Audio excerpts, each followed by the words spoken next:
So, we will continue with the printed wiring board technologies. This is the 7th hour in this particular module, where we are discussing the basic printed wiring board technologies. Remember, I have used the term system. So, this is a module that we have exhaustively looked at in terms of how a printed wiring board can be used as a system level entity. Now, we have also gone into the various sequence steps for plated through hole process as part of the double sided and multi-layer buildup. So, we will continue with the plated through hole sequence. What do you mean by a plated through hole? There is a dielectric material and then you have the copper at the top and at the bottom. Now, we are drilling a mechanical hole. These holes are meant for providing interconnects, electrical contact between the top copper and the bottom copper. When you drill a hole, the inside of the hole wall is a dielectric material, it is non-conductive. So, you have to make it conductive.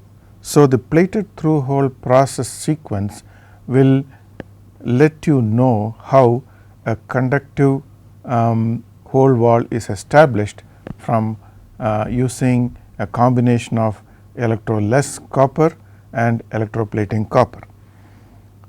So, we look at the sequence once again, and this is highlighted through videos. Now, if you look at the first step, as we have discussed last time, it is the image transfer process. So, I let you watch the image transfer, because this is going to be a very important step, whether we are going to do a pattern plating or a panel plating for a double sided printed wiring board. You can see here the board has been laminated with the dry film photoresist material. Now, remember all the properties that are required to be established before a dry film operation. The suitable masks for imaging the electrical layers are subsequently taken. They are aligned with the through holes that you have drilled, and then they are introduced into the UV exposure unit. You can see this is a UV exposure unit, where sufficient UV light is exposed to the dry film through the mask.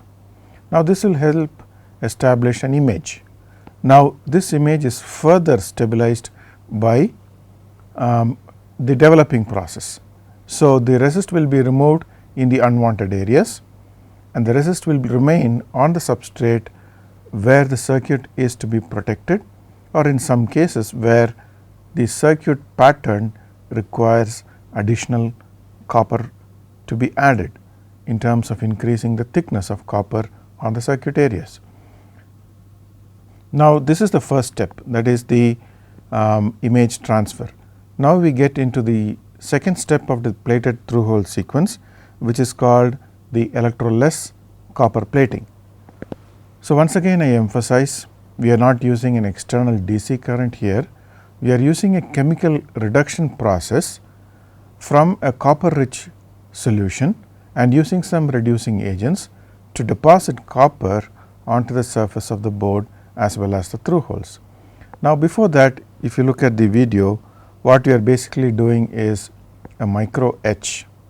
This will remove some amount of copper from the surface of the board to the extent of about 1 to 2 microns. This will provide more roughness, more surface area for the imaging process to happen in a good manner. Then the next step after the micro etch is a water rinse. Typically, you can use a cascade rinse or a spray rinse in some cases, as you have seen here, for 30 seconds. Then it undergoes an acid treatment in a 10% sulfuric acid dip to activate the surface with the acid. Then it is neutralized with water. So, these are all the cleaning processes. What you are seeing is basically a micro etch is a cleaning process, the sulfuric acid is a cleaning process to remove oxides and other debris that may be on the surface. Now, we are introducing into a pre-dip. Remember, the next step is going to be a catalyst activator, which is chloride base. So, we now wet the board with a chloride, hydrochloric acid. Now, it is introduced into a tray containing palladium chloride, which is our catalyst. You remember the equation that I have put up in the last class, where we described how the palladium is absorbed on the surface of the copper, and then to the surface of palladium your copper gets attached. It is a strong physical bond, and this again is very key to the reliability of the entire board. Now, after the recommended time in the catalyst, the board is now washed well, water rinsed for about 30 seconds. Remember, the water that we use here is deionized water, which is free from all contamination like chlorides, carbonates and so on. Now, the board is introduced into a post activator. You remember, the post activator will actually break the embryo containing the palladium colloidal gel into the individual palladium atoms, and they will be evenly distributed on the surface of copper as well as the hole walls. So, these are key processes in the manufacturing sequence. It could be a 8-layer multi-layer board or a 16-layer multi-layer board. They have to undergo these critical process steps. Now comes the water rinse after the post activator. Now, the board is ready for activation in the electroless copper bath. If you recollect, this is the electroless copper bath, the blue solution, which basically contains a copper rich aqueous solution, and at the time of usage, the reducing agent like a sodium hypophosphite or a hydrazine based reducing agent can be added. There are several reducing agents that can be used based on the recommendation of the manufacturer of the catalyst, because there has to be some compatibility. Now, you can see that the board is plated with copper. This is real nascent copper. It can get oxidized. So, the subsequent process has to be immediately carried out. Otherwise, you have to protect the copper with some kind of a anti-tarnish solution or a coating.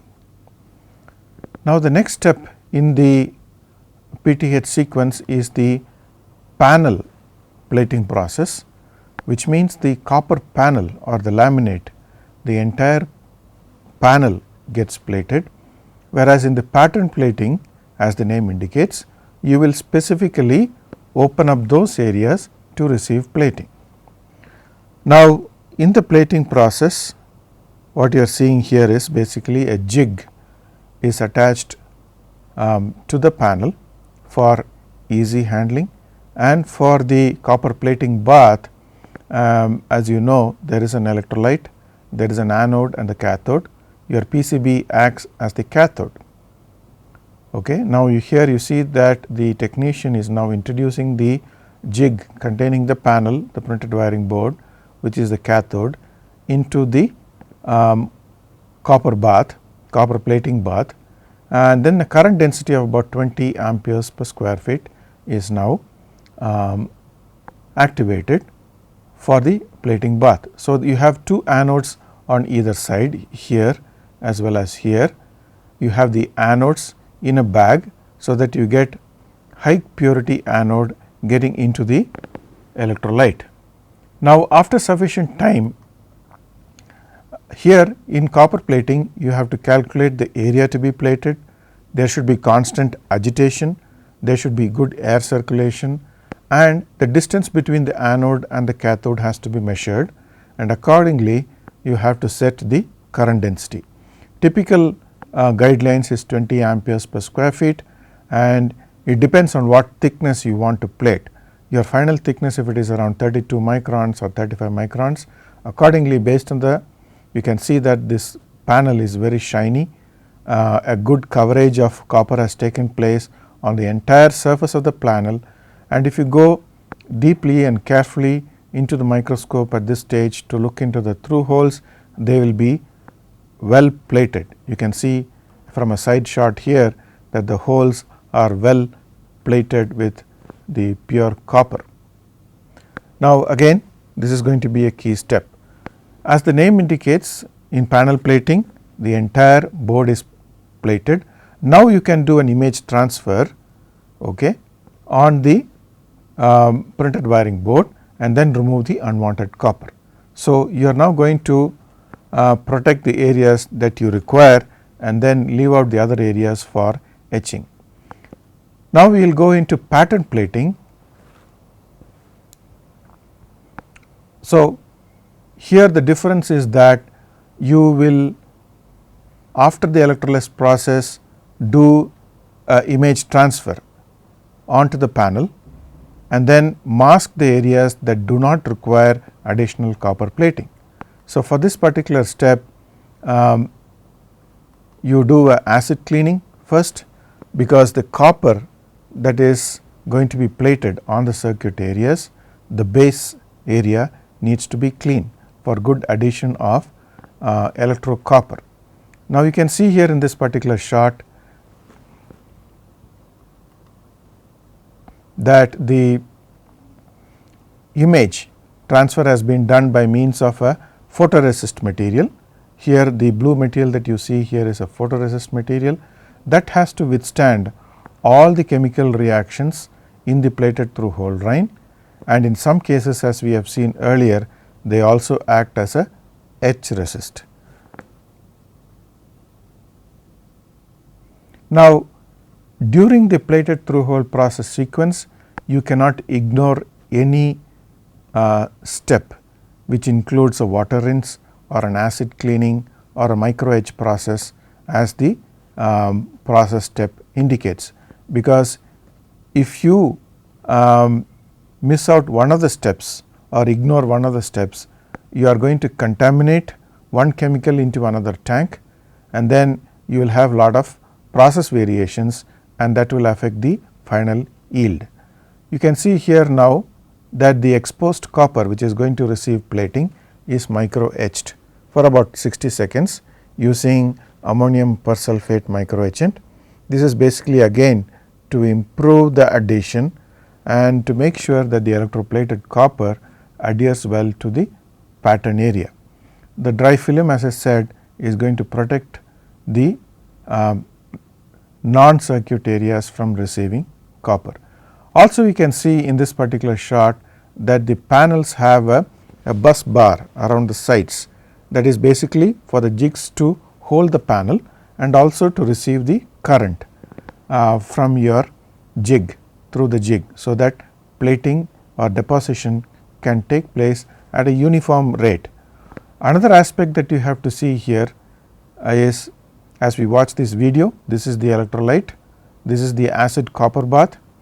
Typical timings are indicated here, about 30 to 40 minutes for 20 amps per square feet, you will get about 20 microns deposited. Again, you see here, after every process there is a water rinse to avoid contamination. Now, this area that is given around the panel is basically for the jig to be held and to provide even plating. You have to make sure that your electroplating bath provides even plating from end to end along the entire panel.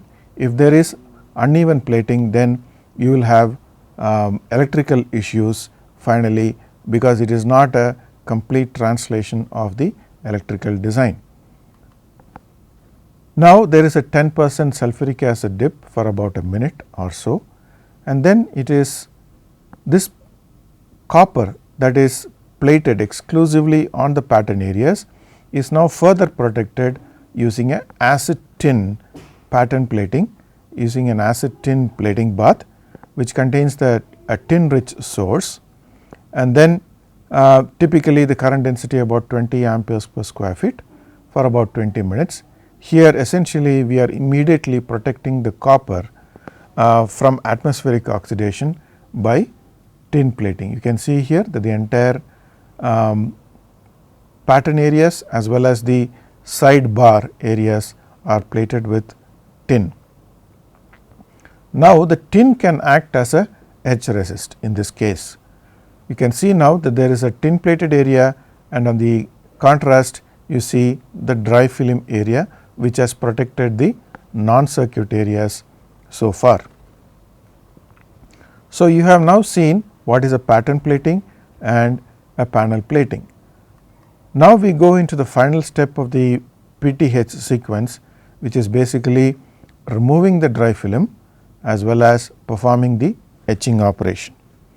So, the panels are introduced into alkaline sodium hydroxide caustic solution, typically about 5 to 10% of hydroxide solution, and you can see that the dry film is lifted off. It is basically stripped off the panel, and what you see here is basically the pattern areas which are protected with tin or plated with tin, and then you will see here the brown areas which are the copper, which is going to be removed by the next step, which is etching. So, the next step is basically in this case conveyorized alkaline etching using alkaline ammonia. We have seen earlier the different types of etchants. Alkaline ammonia basically contains ammonium hydroxide, ammonium chloride and liquor ammonia, in addition to copper as a catalyst to start with. You can see that there are spray nozzles from the top as well as from the bottom going through a conveyorized machine, and you can see here there is a water rinse at the end of the conveyorized line. In some cases, as you can see in this particular example, that after the first pass the board is not completely etched. You have to set the right temperature. There has to be complete control of the elements in the alkaline etching bath, and now the board is reintroduced into the conveyorized etching machine further to remove the existing copper. So, in some cases if it is a long line and if it is a large voluminous tank, then you can probably complete the etching process in one go or one pass, but being a prototype, this is now happening in the second pass, and you can see here that the board is completely etched out. You can see the base laminate and you can see the copper pattern areas which are intact. So, have a microscopic examination at this particular point to see if the etching process has been completed thoroughly without any undercut. Okay. That is a very crucial examination, quality examination that one needs to do. Now, the particular board has been solder masked. You can use a dry film or a liquid solder mask and then complete the operation, and you can also see that legend printing has been done. On the right side you can see legend print using white inks have been marked. So, this completes basically the plated through hole process sequence for doing a double sided electrical interconnection. Now, you can repeat these steps for a multi-layer board, but at the same time you have to look at final measured thickness. Therefore, you will use thin laminates for inner layers. Now, what are the post operations that one does after the board is completed? Quality inspection is a must at all stages. So, I would mark this as very important, because in the volume manufacturing you have to inspect the board at every process step. Then solder masking, legend printing using white inks, scoring and routing, because in some cases the panels may have a large number of boards. So, you have to isolate these boards, and then in some cases in the individual boards you may have to perform some kind of a routing or opening a slot, that is basically for introducing an electromechanical device or a chassis part of it into the board. You can do edge chamfering, typically making the board edges smooth enough.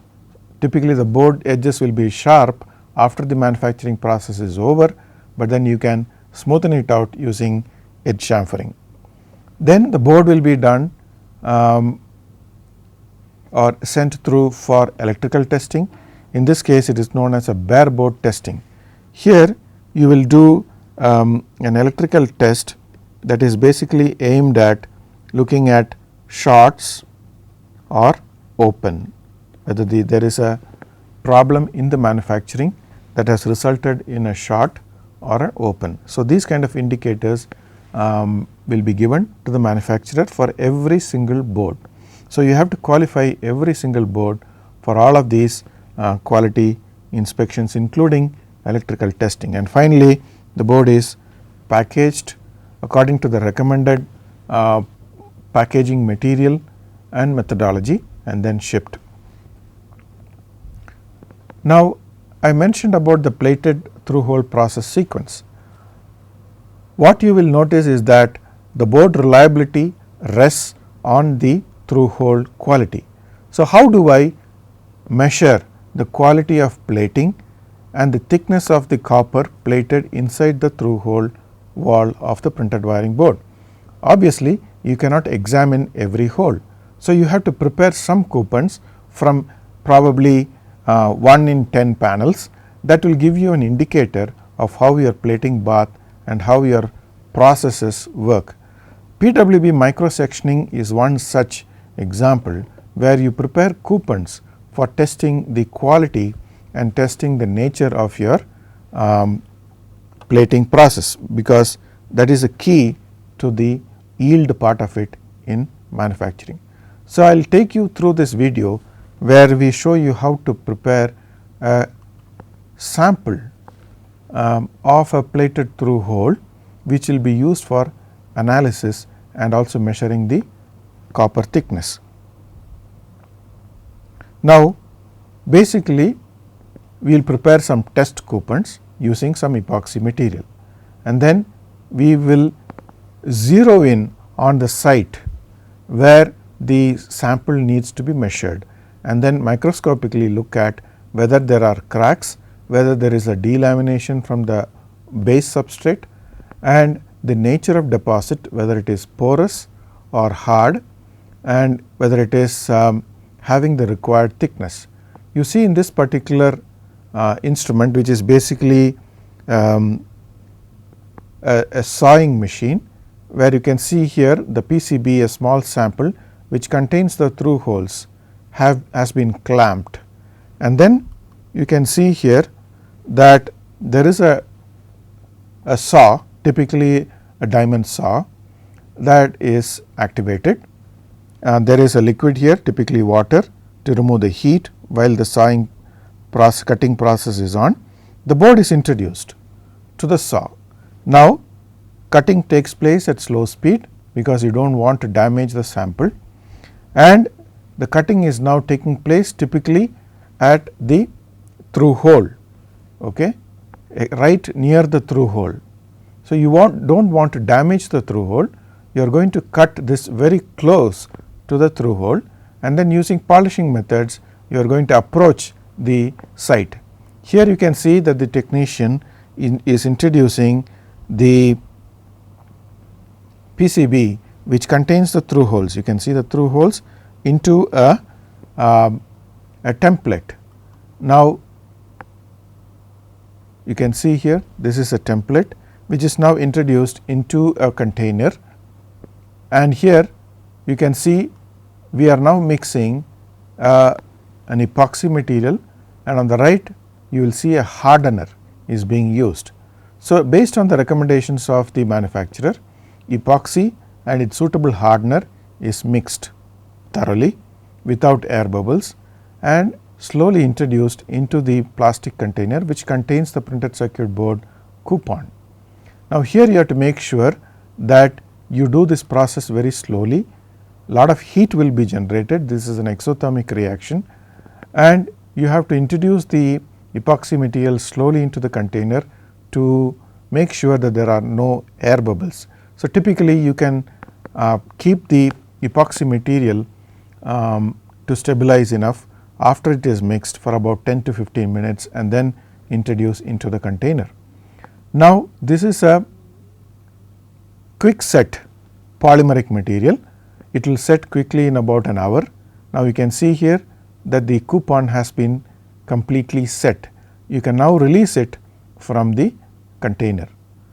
Now, this sample which is there embedded in this epoxy is now, you can see here that the PCB is now embedded into the epoxy coupon. This is called a potting process using an epoxy, and or you can say this is a cross section sample. We are now at the intermediate stage of looking at the site where we want to measure the copper thickness. Now, after this process is over, we now have to polish the sample to get close to the area. We are looking at a few micron thickness. Therefore, the polishing process from that raw coupon has to be very slow. So, here you can see there are various materials used, typically emery paper of various grades that we normally use for polishing, but here we have to go from coarse to less coarser and more fine emery paper material, and you can also use some kind of a slurry alumina silica gel, for example, to aid you in the polishing process.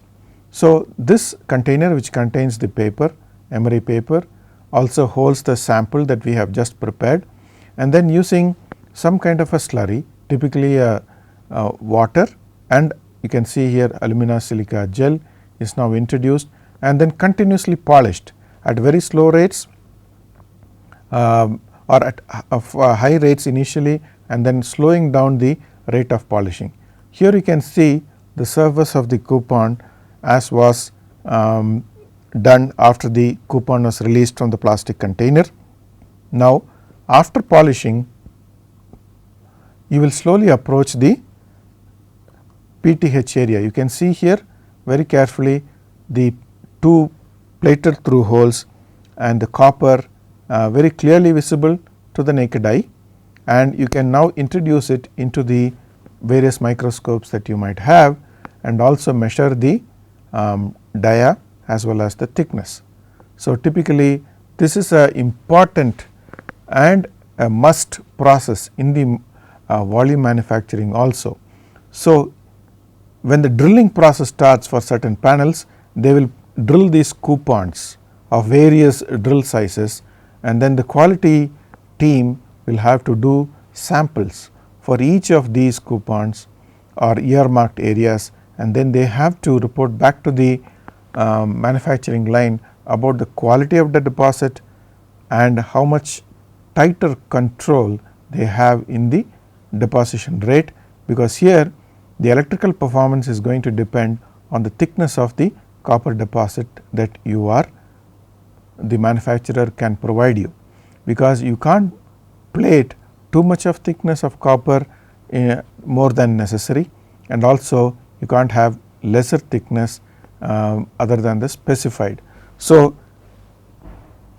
these videos have given you highlights about the stricter quality control that establishes in today's manufacturing process, which the designer should be aware of.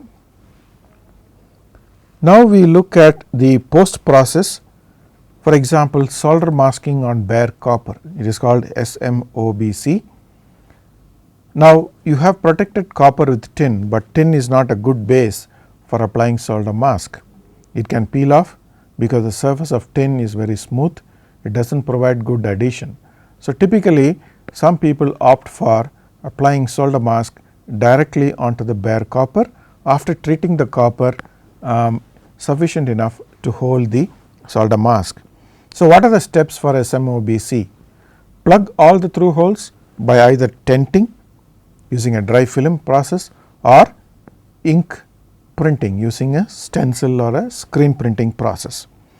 Chemically strip off the tin metal until the copper is exposed. So, this has to be a carefully done removal process, otherwise you will remove the copper also. So, based on the information on the manufacturing line about the thickness of tin that you have coated, you can safely remove the tin plating. Treat the exposed copper to convert to a black or a brown oxide. This is basically a surfacial treatment that you can give to convert the exposed copper on the surface to its oxide, and then you do not have to convert the entire copper. So, once the top atomic layer of copper is converted to its black or brown oxide, different compositions, you can now apply the solder mask using stencil printing or a dry film or a liquid solder mask using curtain coating. Then you cure it using thermal process or UV curing process. After that, you can do the imaging is part of this process, and then you can remove the unwanted solder mask. So, this is how SMOBC is done. Now, the color of the solder mask is generally green, and white legend ink is typically used on this green background, so that there is a very good visibility. There can be other colors, but these are general standards. And the picture on the right shows you how edge chamfering can be done to the edges of the PCB. Now, routing is another process that is done on completed or finished boards. It is a cutting operation used to create channels. You can see in this particular picture, right at the center of the PCB, a particular channel has been cut open. There are no circuit in these areas, but typically these are used for holding some kind of a mechanical device or introducing the PCB in a chassis which contains some kind of a protruding mechanical device and so on. And these are special cutouts introduced basically based on the product design requirement. I talked about bare board testing. On the left, you see here there is a bed of nails, and these are used by all manufacturers as a compulsory test for qualifying every single board. What does this mean? There is a circuit pattern for your board, and that is dominated by your net list. So, based on the nets, they will produce a bed of nails. You can see the long protrusions. These are stainless steel pins or nails that typically depicts your circuit pattern, and this is done on some kind of a plastic mold, typically polycarbonate and so on, and then your board will come and sit on this bed of nails, and based on the through hole coordinates, they will perfectly snug fit into the bed of nails. And then you will now look at the parameters like shorts or opens on your test board by applying a small voltage. You will now activate the board to get some information about which nodes or which part of the nets are open or shorting. So, you can mark those areas, and if this is going to be a consistent or persistent defect, then there is some process defect which can be identified, and the information can be passed on to the particular section in the manufacturing for identifying the defect and rectifying it. So, otherwise some kind of a repair can be done if you have very small defects. For example, it could be a lift off, or it could be some kind of a broken line due to handling, improper handling during the manufacturing process and so on. Now, for assembled boards, what you see here on the right is a picture showing you what a flying probe tester can do for assembled boards. So, in a completed bare board, you have to do a bed of nails test, but in a finished board with components, typically you will use a flying probe tester. So, what is a flying probe tester? Basically, there will be different probes, and there will be the CAD data that will be loaded to this equipment based on the net list. Now, one of the probes can sit on one end of the net, and the different probes can go at the different nodal points of the net and say or tell you which segment is not working or which segment or which segments are perfect, because this is now dominated by the soldering process that you have done. So, this has to be a very slow process, and again there is a hindrance in terms of the components mounted, accessibility is a problem. You can do it simultaneously at both sides of the board, as you can see here. So, you can use different probe points simultaneously to check a particular net and see the failure at different places. So, these are equipments that are used, one on the left at the manufacturing site of the PCB and on the right in the assembly segment. Now, in general, board finishes will be either a solder finish. So, you can expect electroplating of tin to take place, because tin lead is not being used today or not recommended to be used. We expect that solder finish using electroplated tin is an accepted process, or you can have a finish with gold. I mentioned earlier, when you plate gold, you have to plate an undercoat of nickel and then have gold plated on the nickel to prevent gold diffusion into copper. So, today electroless nickel gold is a popular process in many countries, and the thickness is well controlled by electroless nickel gold. So, the board is now ready for assembly at this point of time. Now, we will look into some aspects about multi-layer boards. We have seen so far double sided boards. Multi-layer boards, laminated multi-layer structures are made by stacking separately made layers and pressing them into a mono block in a multi-layer press. So, you can have a double sided board and another double sided board. You can introduce them into a multi-layer press, separate them by a dielectric material called a prepreg, as you are aware, and then they are pressed in a multi-layer press to get a 4-layer structure and to the required thickness. These are called conventional multi-layer boards, because today you have what is known as a high density multi-layer structure made by sequentially adding layer by layer copper and dielectric onto a existing core substrate. So, this basically leads to what is known as a high density interconnect structure.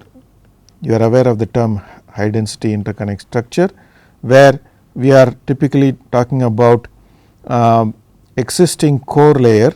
It can be a 2-layer board, and then you add one layer at the top and maybe another layer at the top, then have a dielectric and another copper layer here.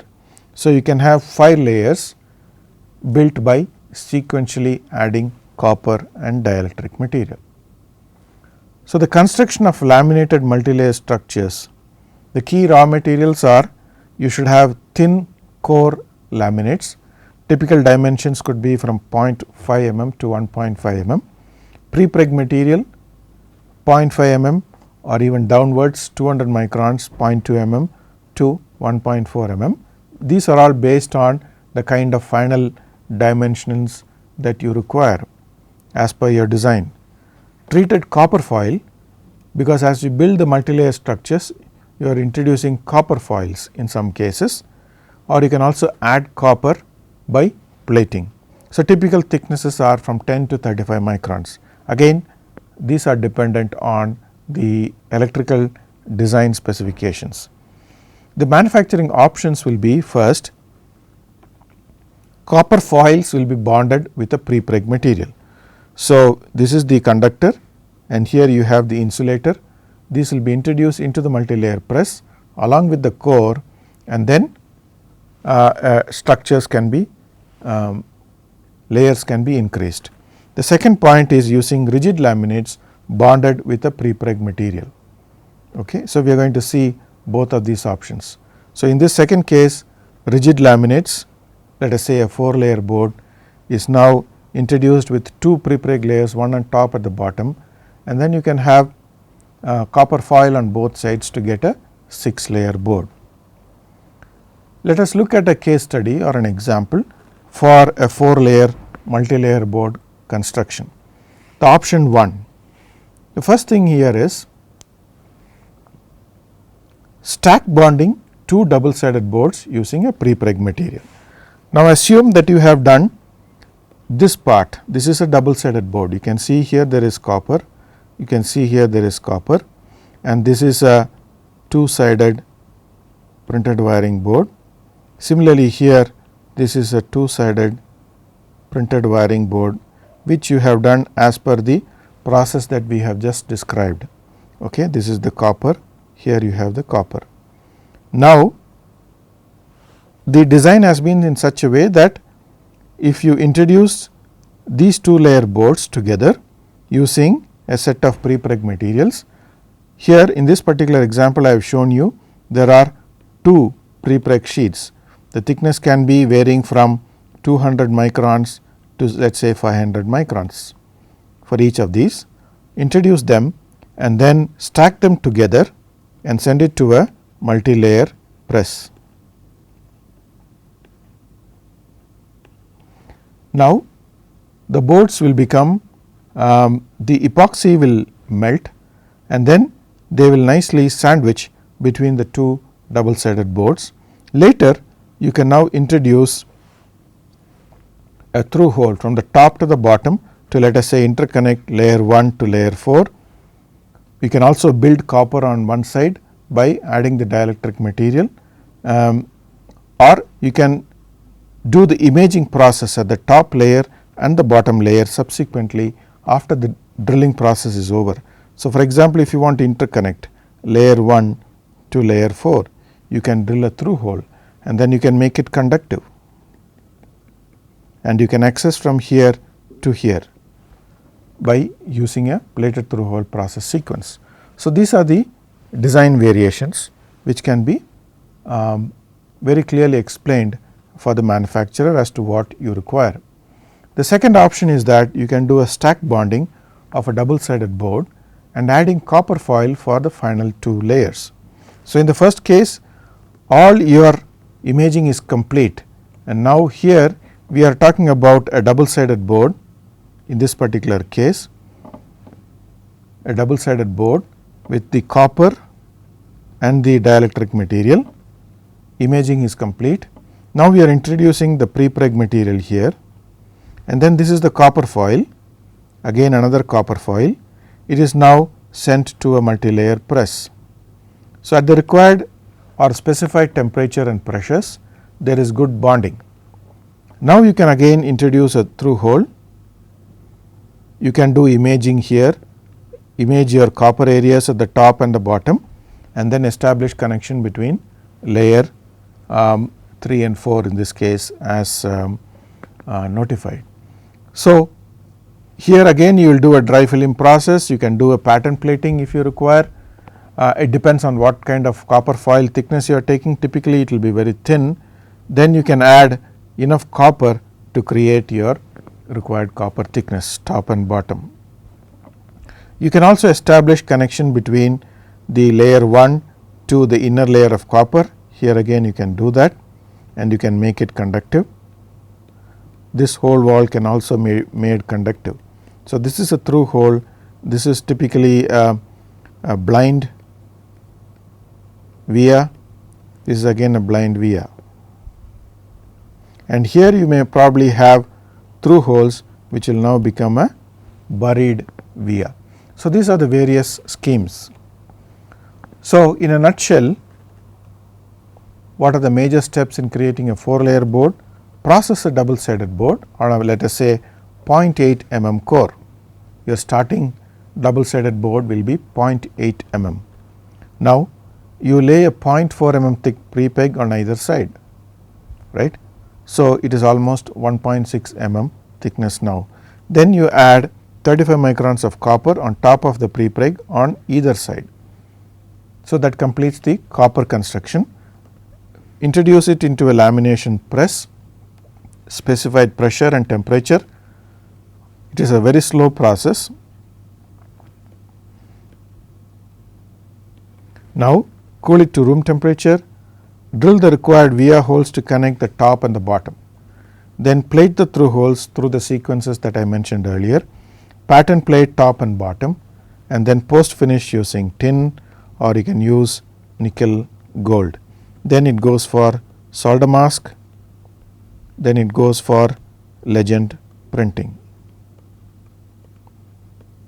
So, this is the kind of steps that you will look at as a designer, how your 4-layer board is going to be manufactured. So, having seen the basics about double sided board and multi-layer boards, we will now slowly get into the topic of high density interconnects.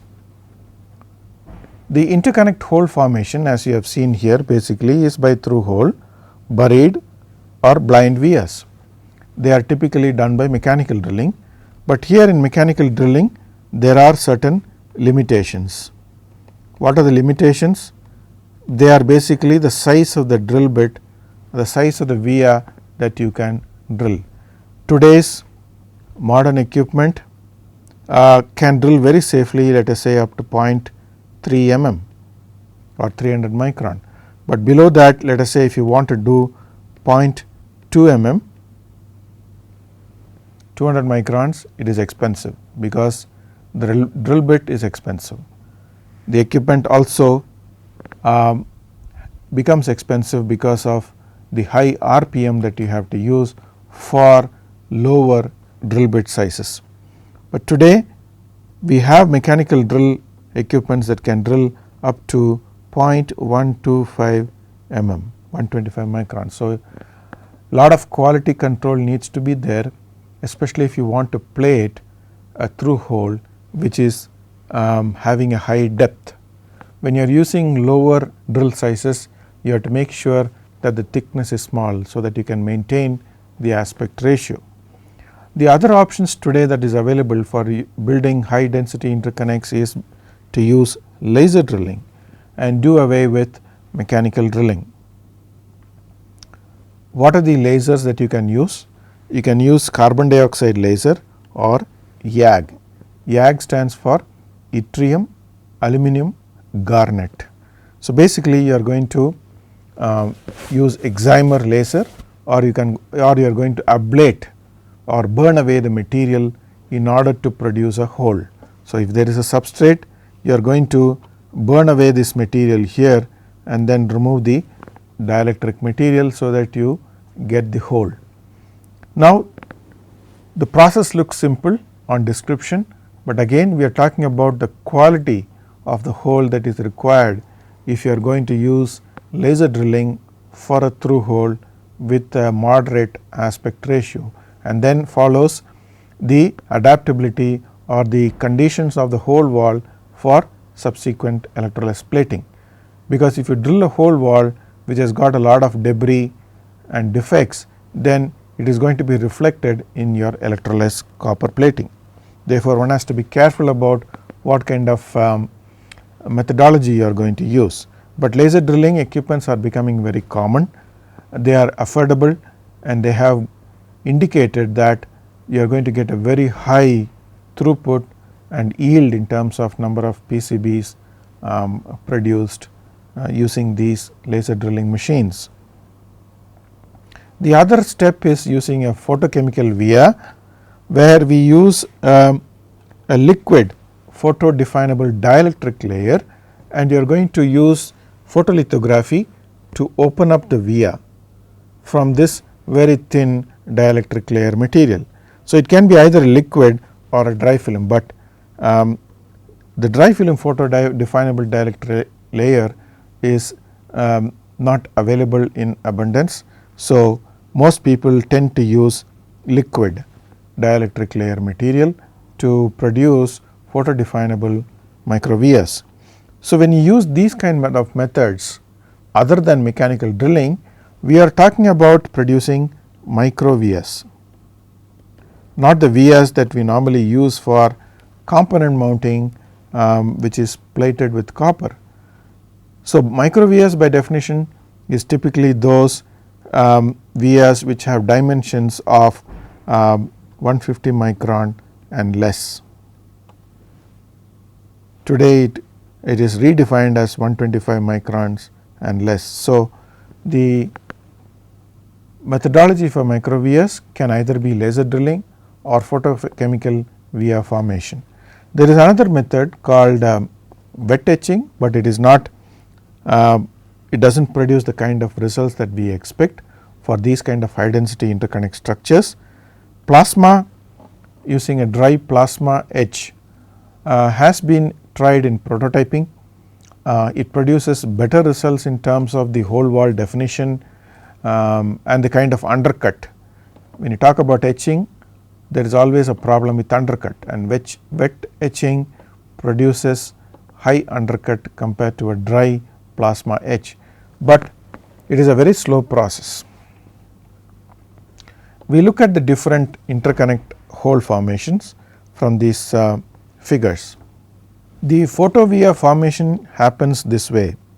As you can look at this picture on the right here, you can see that there is a photo imageable dielectric layer that is coated on an already existing core substrate.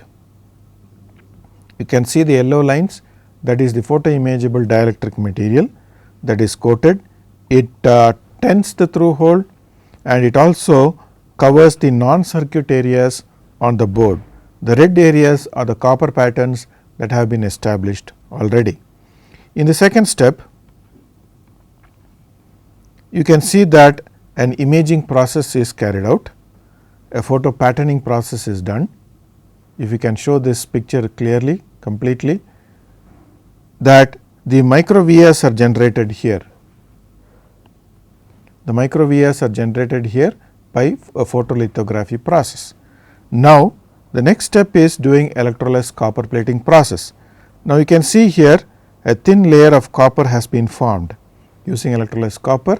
It covers the entire depth of the microvia. So, the microvia becomes conductive, and it also contacts the layer below. So, this microvia after electrolysis becomes completely conductive, touching the base copper immediately below the dielectric material. So, then you can add the required amount of copper that you require by following it up with a electroplating process. So, the thickness is increased. Now, you can do further an imaging process.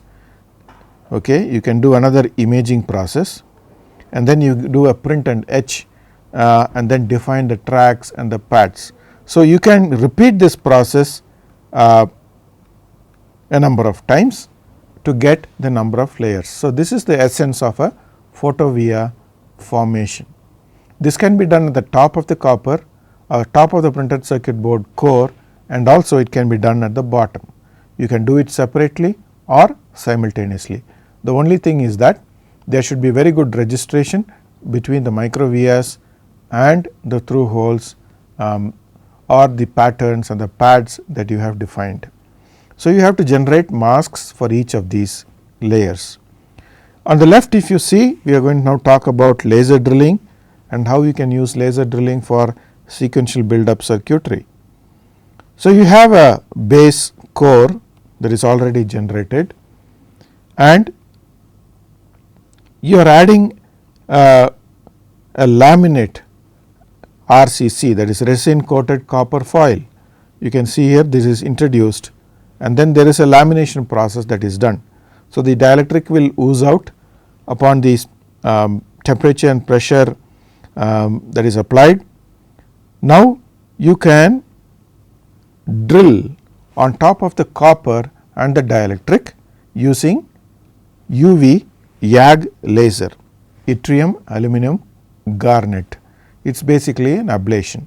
It removes the copper and it removes the dielectric material. So, you can see here the opening has been created. Now, you can do the copper addition by pattern plating by applying a resist or a photomask. So, you can see that the microvia has been plated here, and then you can define the pattern by subsequent etching process and defining the tracks and the pads. So, this can be done for the bottom side also, and this is a similar process compared to a photovia process. Only difference is that here you use a laser source, and you can get very good definition using laser drilling process. On the top, you see here the plasma etch to create a microvia and how it is suitable for SBU process. Now, you have a base core here, inner layer pattern you can see, and there is a non reinforced resin dielectric material. Then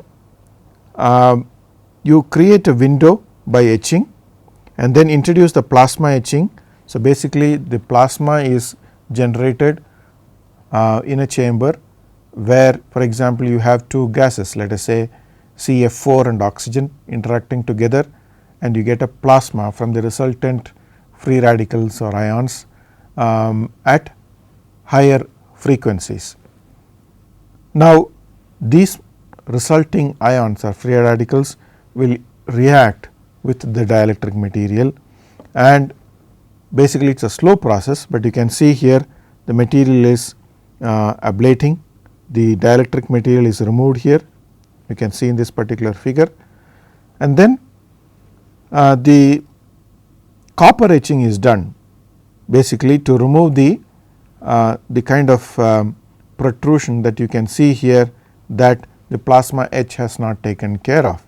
Now, you can do a very quick copper etch and then you get a perfect hole wall, and this is finally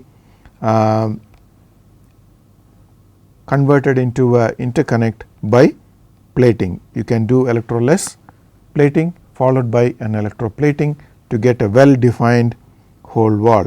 So, this is a very good description about plasma etch and how plasma can be used. This is a dry plasma etch process to create a microvia, and following the creation of microvia it goes into the layer formation by addition of electroless copper and electroplating copper. So, the summary here is the interconnect hole formation for high density interconnects can be done by mechanical drilling in one case, but for vias which have a smaller diameter, people are going in for laser drilling process, plasma etch and photo via formation. As I said before, mechanical drilling to the extent of 125 microns is currently available, although expensive, and if you include that, these are the four major methods to create a microvia. The basic reason is that mechanical drilling has its own limitations, because the minimum hole dia you can create is 0.15, registration is a problem, and debris and smear generation during drilling can block the holes. You need proper hole wall preparation before electroless plating. The economical aspects, it has got low yield because you are going to depend on sequential drilling process and it can take time. Whereas the processes like laser drilling and photo via formation especially is a parallel process. Although laser drilling is a sequential process, photo via formation can be very economical and it can increase the yield because it is a parallel process. High investment is required for multi-spindle drilling machines. Drill bits are expensive. You have to use entry and exit foils. Deburring and desmearing is a very important operation to remove the debris and to prepare the hole wall conducive for electroless plating. And the maximum RPM obtainable with conventional spindles has prevented the smallest diameter drill bits from operating at their most efficient cutting speeds, which results in breakage of drill bits and so on. So, we will now look at in the next class a comparison of all of these various methods to create microvias and look at how actually you build high density interconnect structures from a given core substrate.